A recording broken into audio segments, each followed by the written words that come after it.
Alegra-te muito, ó filha de Sião, exulta, ó filha de Jerusalém. Eis aí te vem o teu rei, justo e salvador, humilde, montado em jumento, num jumentinho, cria de jumenta. Zacarias 9, 9. E a maior parte da multidão estendeu as suas vestes pelo caminho, e os outros cortavam ramos de árvores, espalhando-os pela estrada.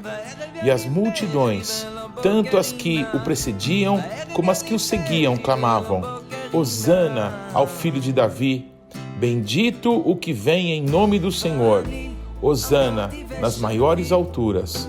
Mateus 21, 8 e 9. Shalom, queridos, tudo bem? Jesus, depois daquele último Shabat que ele teve com seus amigos, na casa de Lázaro, de Marta e de Maria, Jesus, enfim, vai para Jerusalém para participar do seu último Pessach. Jesus é o Cordeiro de Deus que tira o pecado do mundo. E existe um dia especial estabelecido por Deus, lá no livro de Shemot, de Êxodo, em que um cordeiro macho de 1 ano, sem defeito, deveria ser trazido para a casa de cada família, que deveria imolá-lo no 14º dia, no entardecer, para que então a carne do cordeiro assada fosse comida na celebração de Pessach, pois esse era o 10º dia, o dia em que esse ato era cumprido por todas as famílias de Israel. E é o dia em que Yeshua, ele decide sair de Betânia e ir para Jerusalém. Nesse caminho, passando por Betfagé, Jesus dá uma ordem para os seus discípulos, que eles possam requisitar um jumentinho, filho de uma jumenta, um animal que nunca tivesse sido usado. E os discípulos de Jesus encontram um animal com essas características, e como rei, que tinha autoridade e poder para requisitar um animal numa situação como essa, simplesmente os proprietários daquele animalzinho liberam aquele jumentinho para que pudesse servir a Jesus. Diferente do rei Salomão, que foi montado na mula de Davi, o seu pai, Jesus, ele desce o Monte das Oliveiras montado num jumentinho, para que se cumprisse a profecia de Zacarias, de que eis aí, ó filha de Sião, o teu rei, montado num jumentinho, filho de uma jumenta, humilde. É assim que Jesus se manifesta para toda a nação.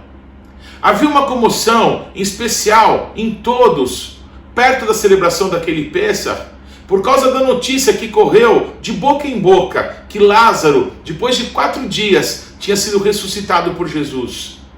E quando as pessoas que estão em Jerusalém ouvem falar que Jesus, naquele último Shabat, esteve na casa de Lázaro, a multidão que estava em Jerusalém desce do Monte Moriá, passa pelo Vale do Quidron e sobe o Monte das Oliveiras, com o objetivo de ir até Betânia, onde estaria Jesus e Lázaro. No meio desse caminho se dá o encontro. E quando as pessoas veem Jesus, que tinha passado por Betfagé e vinha agora montado num jumentinho, as pessoas, ao ver Jesus, começam a tirar as roupas com as quais se cobriam e colocar no chão para que aquele jumentinho passasse por cima. E eles começam a fazer coisas muito estranhas. É muito curioso que o Salmo 118 da nossa Bíblia, ele é um salmo de Sukkot, é um salmo que anuncia a vinda do Messias, que anuncia a vinda do rei, Baruch haba Beshem Adonai. E justamente são essas palavras que as pessoas começam a dizer para Jesus. Além disso, semelhantemente ao que se faz nos dias da festa de tabernáculos, da festa de Sukkot, as pessoas começam a arrancar ramos de tamareira e começam a movê-las, fazendo um clamor agora direcionado para Yeshua. Hoshianá é o que clamavam, salva-nos. Com declarações como essa, parece que aquela multidão reconhece que Yeshua realmente é o Mashiach. Parece que eles reconhecem que ele é aquele que vem no nome do Eterno. Yeshua, no meio das aclamações, desce o Monte das Oliveiras, cruza o Vale do Quidron e começa a subir o Monte Moriá. A multidão estava toda ali reunida. Eram milhares de pessoas que já estavam em Jerusalém por causa do Pessach, porque há 5 dias dali se celebraria essa festa tão importante que marcava a libertação do povo de Israel do Egito e da casa da servidão, mas que nunca mais seria a mesma depois desse ano, depois desse encontro, depois desses momentos, porque Yeshua, o Cordeiro de Deus que tira o pecado do mundo, o seu sangue seria derramado para que marcasse não apenas os umbrais e as vergas das portas, para que a morte não pudesse entrar, mas que marcaria corações por todo o mundo, de pessoas que, livres do pecado, seriam transportadas para o reino do Filho do amor do nosso Deus. O 10º dia do primeiro mês.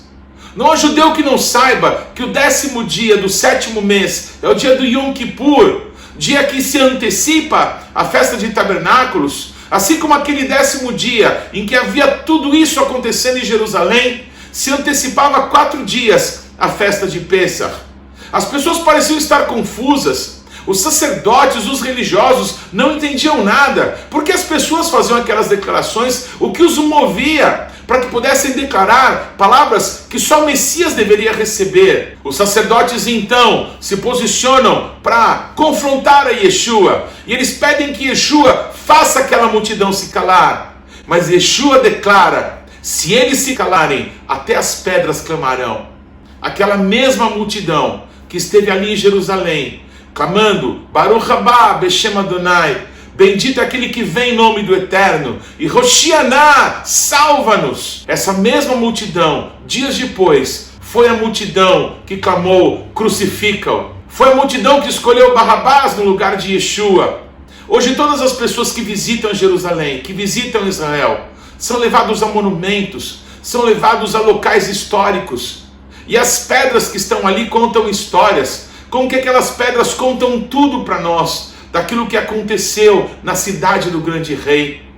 Mas muito mais do que aquelas pedras que foram testemunhas de um momento grandioso como esse, de todas as nações do mundo, Deus tem levantado pedras, só que pedras vivas, eleitas e preciosas por Deus, que não se calarão jamais, reconhecendo que Yeshua é o Mashiach, que Jesus Cristo é o Messias, o ungido de Deus, enviado pelo Senhor, primeiro para o povo judeu, o seu povo, depois para todas as nações da terra. Como dói o nosso coração de saber que Israel, a uma, não percebeu o tempo da sua visitação.